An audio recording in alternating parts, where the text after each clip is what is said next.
Now back to Kutero's tale.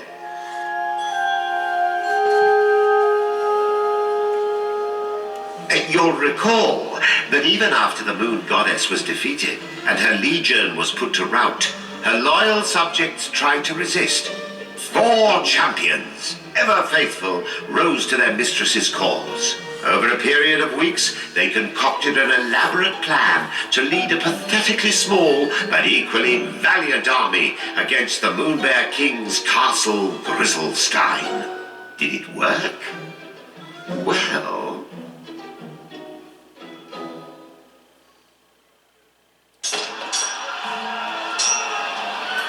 Onward, ye knaves! The bear shall pay the price for his crimes!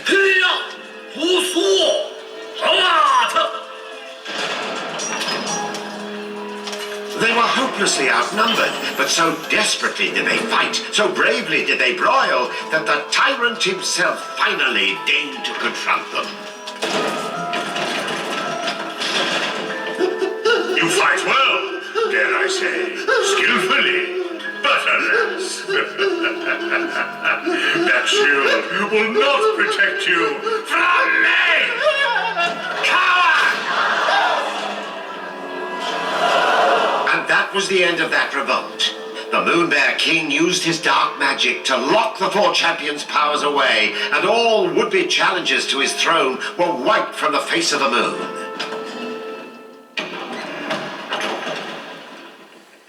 This shield was a special one indeed, for within it still dwelled the power of the moon goddess's knight, he whose valiant struggles ended in tragedy. Alas, poor knight, I knew him, Kutaro. This flashy shield of his got him farther than most, but when you're pitted against the king, fear got the better of him, and you're looking at the rest of him. These scratches, courtesy of the Moonbear King. Just look what's become of the Moon Sigil. But the knight's honor carries the deepest gashes. He spent his final cowardly moments in disgrace. Oops, sorry, couldn't keep my paws off.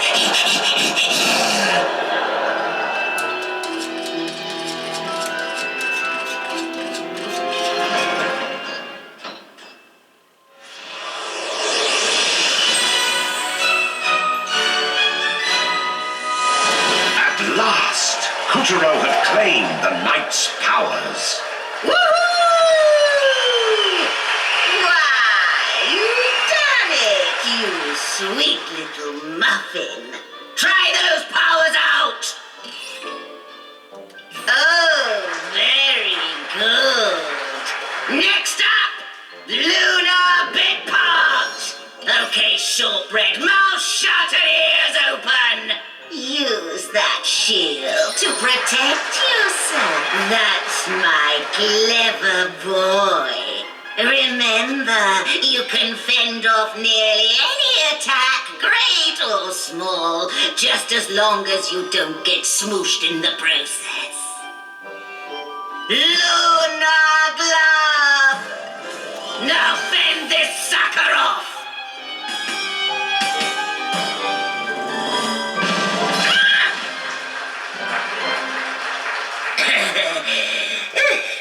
There. You see? Some attacks can be turned against the attacker. Oh.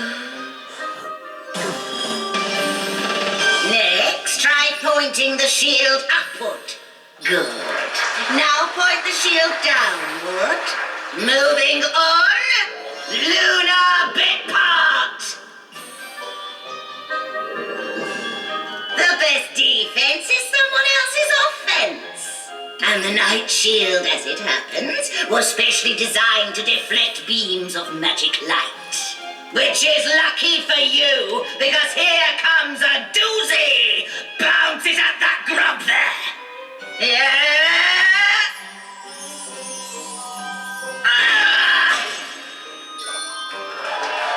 Kerplowy! Very impressive for your first try. Now, just one more thing, dear. The shield wears out if you use use it too much, so be sure to give it lots of rest. Got it? Then get lost. Oh, look! The witch conjured up an exit. How sweet. We should hurry before her magic fizzles out.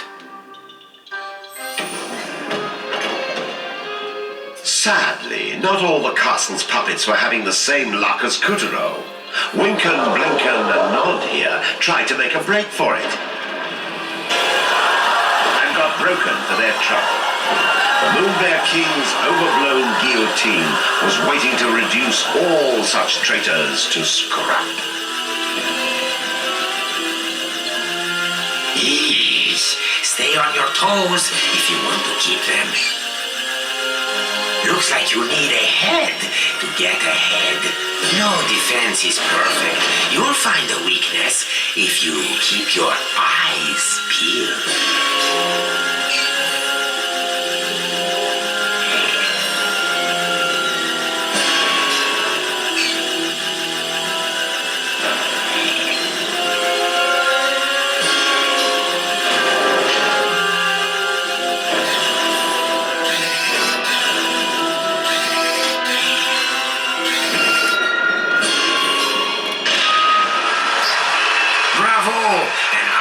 For an eye.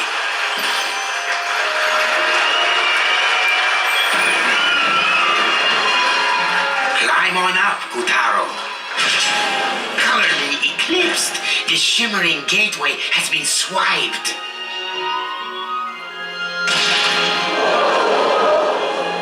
Oh, meow, I remember. The king's brand new security system was installed here last week.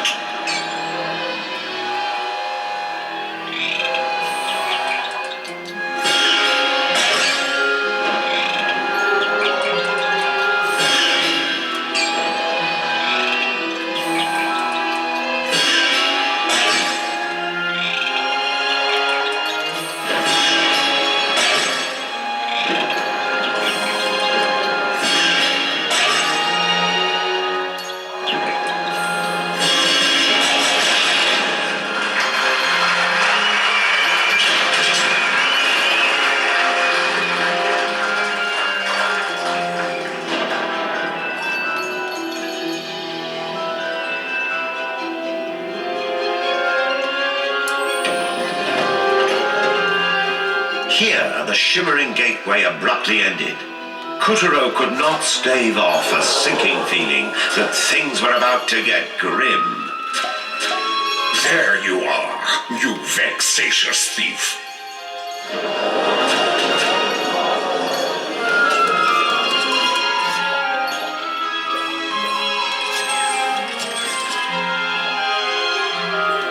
Here, help me sharpen my claws.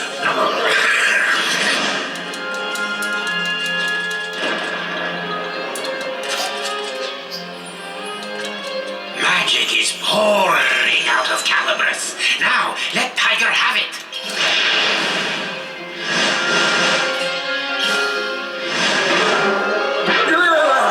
I'll get you for this.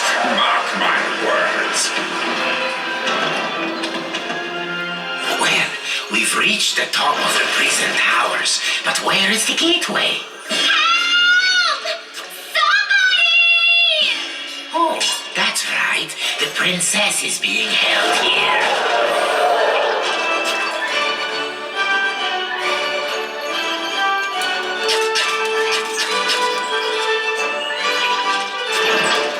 Watch out for the searchlight.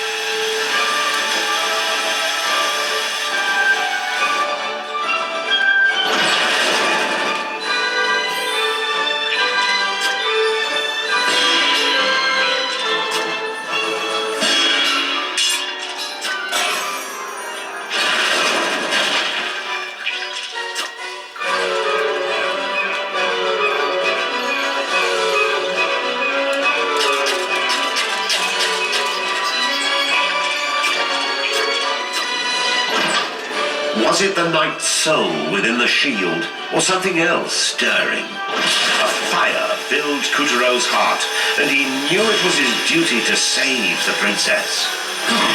Just what is it about damsels?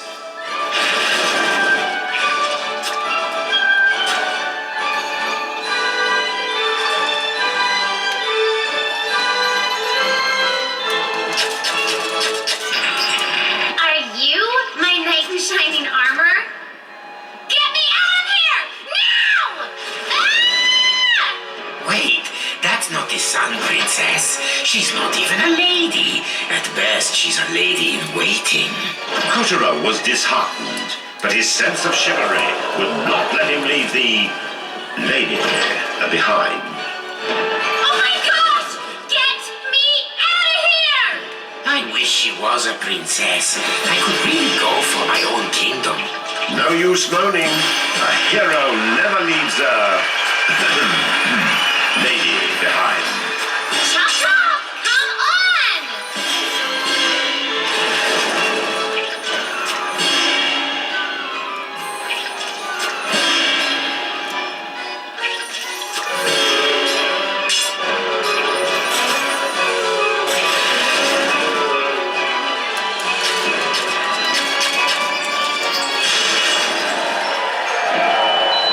Guess I didn't give you enough credit. You're like a hero or something, right? Questing to save the princess? Why else would you have Calabrus and the Moon Knight's shield? Well, you're about 3 feet too short and 3 hours too late.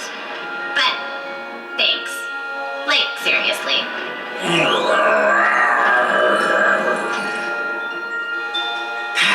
I think we may have an incident on our hands.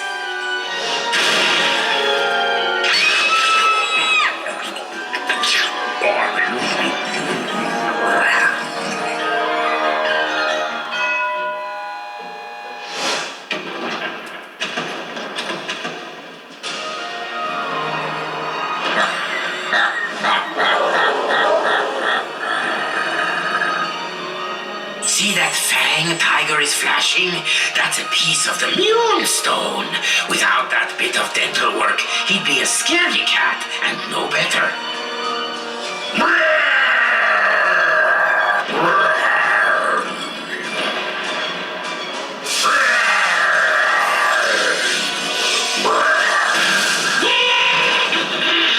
Danger! High voltage! Good thing my paws don't touch the ground. You'd better try and get some air.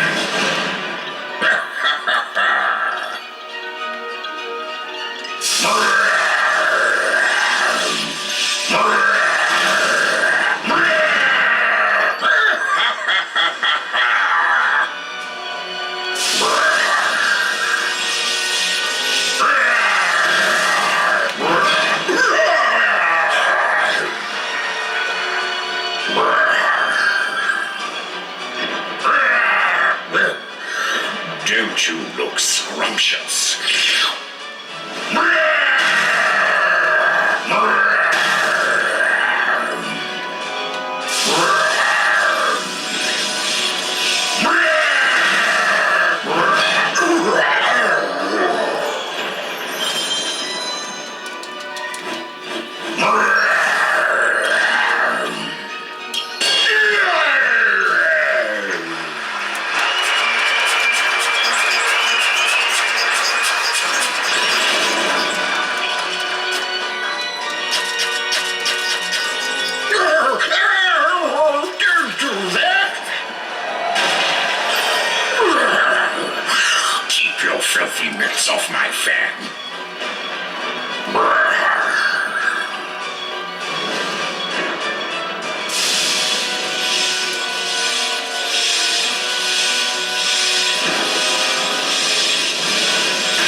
word! You found one of the moonstone shards! Most impressive. I knew I picked a winner. In fact, I think we're ready to team up in earnest. Who's this little soubrette? One of the Sun Princess's retinue. Where's your mistress? Like, I gotta tell you, it's not like you're anybody special, am I right? Ah!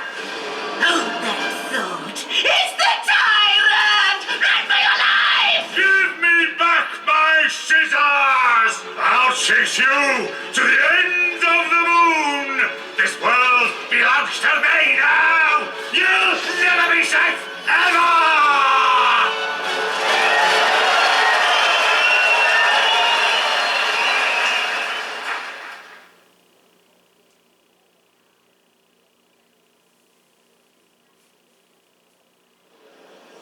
With the help of Calibros, Kuturo defeated the menace and saved the souls of a lucky few. Well done, Kuturo! The souls he freed were homeward bound.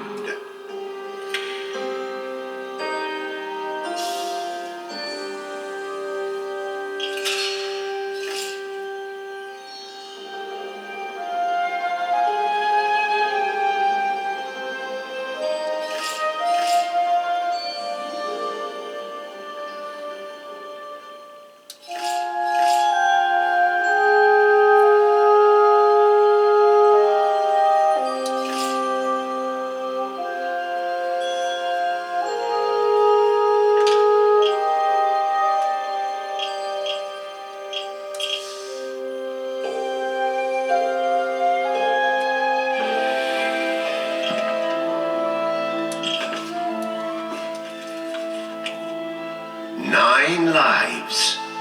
All cats, even moon cats, have 9 lives. Behold, Castle Grizzlestein, aka the Black Castle. Doesn't sound very welcoming, does it? Not that this cat minded. The witch, lucky enough to be his mistress, one Esma Potts, had a nice warm kitchen with plenty of nooks, just the right size for a cat nap. If I didn't know better, I'd think I had a sloth for a pet, said the witch, who was wising up to the cat's hiding places. He remembered more exciting old days when he'd served the moon goddess instead. It wasn't always like this, he purred, signaling a flashback on the next page. Ah, Castle Waxwayne. A palace so white you had to squint to find the doorknob.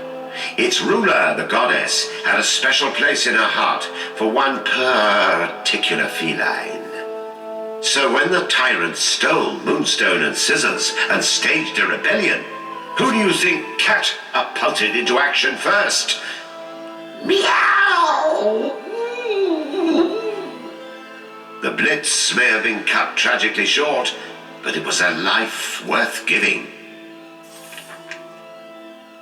Even after the whole moon realm had fallen, the cat rallied the goddess's most faithful subjects, determined to kitty-corner the tyrant right in his throne room.